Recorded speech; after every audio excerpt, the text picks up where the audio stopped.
Tugenda kufaafagana tunaamala tugalumba Minister of Finance PS nabo kwa kunge Mmengo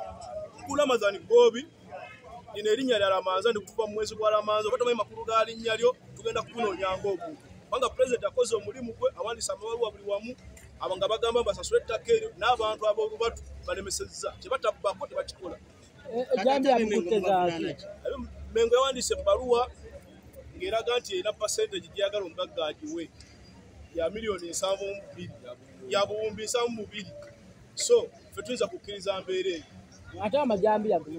agakwerwa naffe tulina mule ejambi akwerwa nako nga omanyi bino byakola nako byaffe bya buwangwa byaffe ba civilian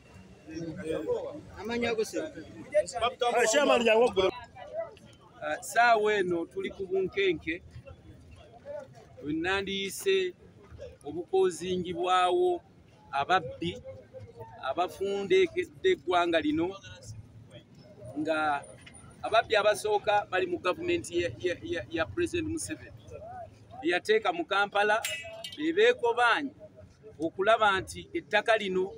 babba ssente omugagga nannyini ttaka nga beegasse n'ababbi abalala abali e Mmengo kye tutagenda kukkiriza olunaku olwaleero bwe tuba kufa n'abantu tugenda kufa nabo tetugenda kukkiriza obubbi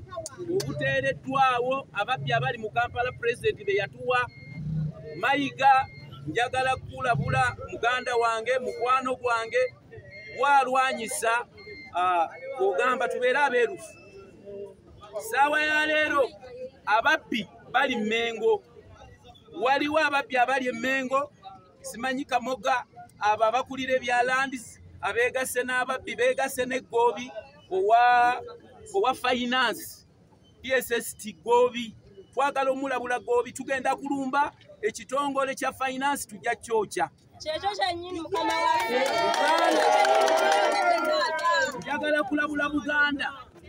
Buganda tubadde tulina omukwano nammwe tugenda kwawukana olw'obubbi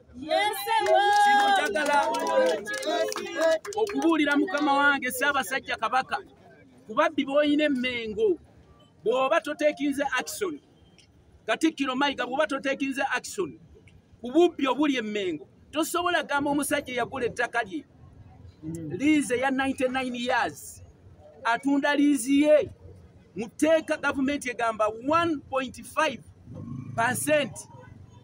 gye bakuwa nga consent naye bw'oba consent mugitadde mu 30% obwo buba bubbi abaagala okulya ssente mu gavumenti bayitidde Mmengo kye tutagenda kukkiriza olwaleero mu ebitongole bya gavumenti poliisi n'ebitongole ebirala bwe muba mwekobanye n'ababbi bano batigomye abantu abawansi bamufuna mpola abantu abakozesa kapito w'emitwalo 10 emitwalo 15 emitwalo 5 ne mwagala mubagobe ne mutavaayo ku nsonga eno tetukkiriza abantu bonna kabafiire wano kuwammwe mwe mubeere bulungi Matiya Kasaija minisita gyo nayogedde naawe ng'obalaata nakubidde essimu ng'oli mu kubalaata ng'olya bicepere oli bulungi naye ssebo nja kulumba n'ewaka nze sisaaga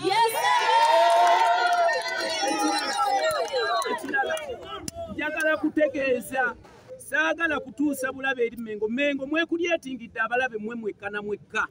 e Mmengo tujja kujja oba mulina security mujja tukubirawo amasasi naye tetugenda kukkiriza Mayiga njagala kubuulira muganda wange tereeze ekitongole ky'e Mmengo Ssaabasajja yo gamba ku bantu bo naffe tuli bantu bo naye tugenda kweyambula saawa eno tetuyina mukwano twalekebwawo tuli momboze kaakati tujja nammwe baminisita abatudde mu ofiisi tugenda bakukunulayo kuba kaakati tetukyalina kye tutya bwe muba mutuvuddemu musazeewo mukole eby'obubbi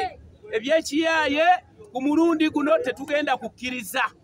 ffe kye tusazeewo tugenda kulumbagana omulabe yenna atulumba ku ttaka lino okujjako President Museveni aveeyo ayogere amazima agambe nti awo muveewo kubanga President Museveni ye yatuwa ettaka lino President bwaba ye yatuleeta wano bwaba tannatujjawo tetugenda kuvaawo. Ekisookera ddala President Museveni kwasaganya ababbi abali e Mengo, ita ababbi abo